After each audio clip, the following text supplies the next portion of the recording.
Elle vécut jusqu'à 74 ans. Elle mourut paisiblement dans son lit. Son mari participa à l'organisation du meurtre de 6 millions de personnes. 14 août 1985. Fehmarn, Allemagne. Une femme âgée ferme les yeux pour la dernière fois. Aucun procès n'a précédé ce moment. Aucune peine de prison. Aucune exécution. Juste la vieillesse, suivant son cours naturel. Elle s'appelait Lina Heydrich. Et pendant 43 ans après la Seconde Guerre mondiale, elle a vécu en liberté. Tandis que les survivants d'Auschwitz arboraient des numéros tatoués sur leurs bras, Lina tenait une pension paisible sur une île allemande. Tandis que des familles pleuraient leurs enfants gazés dans les wagons à bestiaux, elle recevait d'anciens officiers SS pour le thé.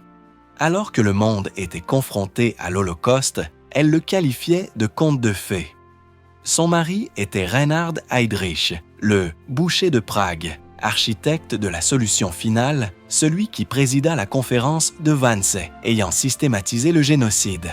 Il fut assassiné en 1942. Sa mort fut rapide et violente. La mort de Lina n'était ni l'une ni l'autre. Les autorités tchèques l'ont accusée de complicité dans le meurtre de 90 prisonniers. Des survivants ont témoigné qu'elle maltraitait des travailleurs forcés juifs sur sa propriété. Les enquêteurs ont affirmé qu'elle s'était enfuie avec de l'or, des bijoux et des œuvres d'art volées sur les cadavres. Elle n'a jamais été inculpée, jamais jugée, jamais punie. Comment l'épouse d'un meurtrier de masse peut-elle échapper à la justice? Comment peut-elle passer 4 décennies à nier l'évidence, à défendre l'indéfendable? Et quelle souffrance ne résulte pas d'une punition, mais du fait de vivre avec un nom synonyme de génocide? Ceci n'est pas le récit d'une exécution. Voici l'histoire de quelque chose de bien plus troublant. Une femme qui s'en est tirée. Lina Mathilde von Osten naquit le 14 juin 1911 à Fehmarn, en Allemagne. Son père était instituteur et se réclamait d'une petite aristocratie. Sa famille était ordinaire. Mais les ambitions de Lina, elles, ne l'étaient pas. À 18 ans, elle avait déjà adhéré au parti nazi. C'était en 1929, 4 ans avant l'arrivée d'Hitler au pouvoir. Son frère Hans était membre de la SA et Lina s'imprégna de l'idéologie avec ferveur. Elle croyait au mouvement, elle croyait en son avenir. Le 6 décembre 1930, elle assista au bal d'un club d'aviron à Kiel. Elle y rencontra Reinhard Heydrich, un officier de marine déshonoré. Il venait d'être renvoyé de la marine pour avoir rompu ses fiançailles, une conduite indigne d'un officier. Humilié et sans emploi, il cherchait à se racheter. Lina aperçut du potentiel. 12 jours plus tard, ils se fiancèrent. Elle l'encouragea à rejoindre la SS, usant des relations de sa famille pour le présenter à Karl von Eberstein, un haut dignitaire nazi. Reinhard gravit rapidement les échelons. Ils se marièrent le 26 décembre 1931. Lina gérait leur foyer à Berlin, tandis que Reinhard développait l'appareil de renseignement du SD et gravissait les échelons de la Gestapo. En 1933, elle donna naissance à leur premier fils, Klaus. Ce n'était pas une épouse passive, c'était une véritable croyante, ambitieuse, idéologique et complice dès le début. Mais le luxe bâti sur l'atrocité finit toujours par s'effondrer. En septembre 1941, Reinhard Heydrich était devenu l'un des hommes les plus puissants de l'Allemagne nazie. Hitler le nomma protecteur du Reich par intérim de Bohême-Moravie et la famille Heydrich s'installa au château de Prague. Lina y vivait comme une princesse. Tandis que Reinhard réprimait brutalement la résistance tchèque, Lina organisait des dîners et élevait sa famille grandissante. Un deuxième fils, Haider, était né en 1934, puis une fille, Silke, en 1939. La vie était confortable, privilégiée, mais entièrement bâtie sur la souffrance d'autrui. En janvier 1942, Reinhard présidait la conférence de Wannsee, réunion qui officialisa la solution finale, l'extermination systématique des Juifs d'Europe. Lina savait ce que son mari avait fait. Elle se tenait à ses côtés. Le 27 mai 1942, tout bascula. Des résistants tchèques tendirent une embuscade à la voiture de Reinhard à Prague. Une grenade l'explosa et le grièvement blessé. Pendant des jours, Lina lui rendit visite à l'hôpital Bulovka, lui apportant des plats faits maison, tandis que l'infection se propageait dans ses plaies. Il mourut de septicémie le 4 juin. Hitler récompensa sa loyauté. Il offrit à Lina le domaine de Jungfernbreschan en reconnaissance des services rendus par Reinhard.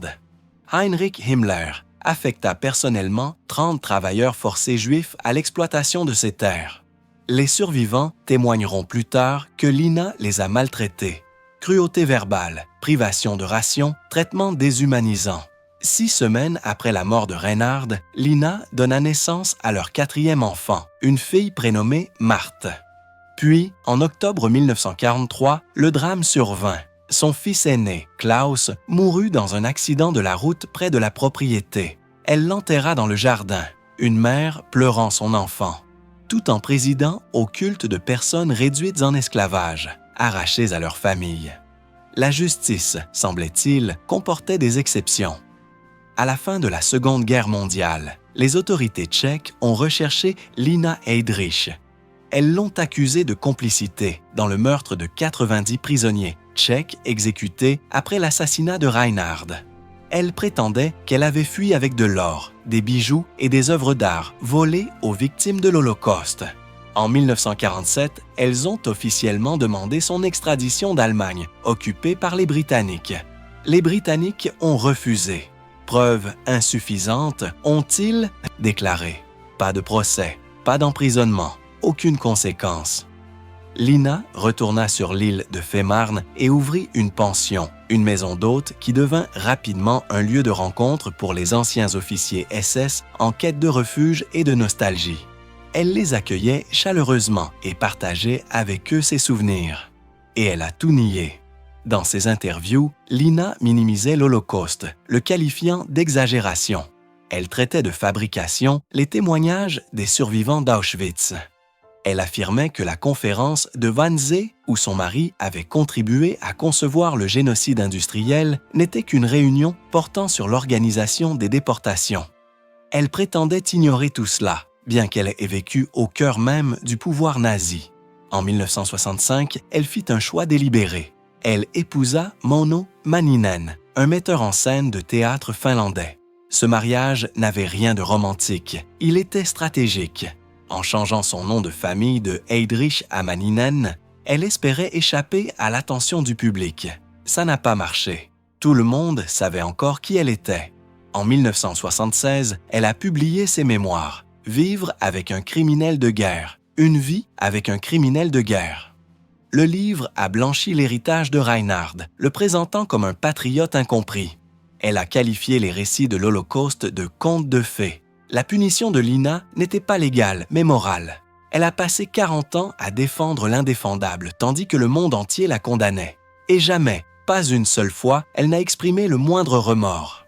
C'est ainsi que, le 14 août 1985, Lina Heydrich ferma les yeux pour la dernière fois. Elle avait 74 ans. Elle est décédée à Fehmarn, son île natale, de causes naturelles liées à son grand âge.